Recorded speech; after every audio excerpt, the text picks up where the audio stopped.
නිවසේ සිට පාසලට ඇති දුර මීටර 800කි. කසුන් නිවසේ සිට පාසලට යාමට පිටත්ව එම දුරින් හරි අඩක් ගොස් අමතක වූ කෑම පෙට්ටිය ගැනීමට නිවසට පැමිණ නැවත පාසලට ගියේය.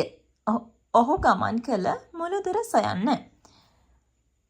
මේ ගැටලුව විසඳන්න පහසු කරගන්න මම නිවසයි ඒ වගේම පාසලයි ඇඳගත්තා. ඊට පස්සේ මෙතන දකුණු කරලා තියෙනවා නිවසේ ඉඳන් පාසලට තියෙන දුර. ඒ කියන්නේ මීටර 800ක්.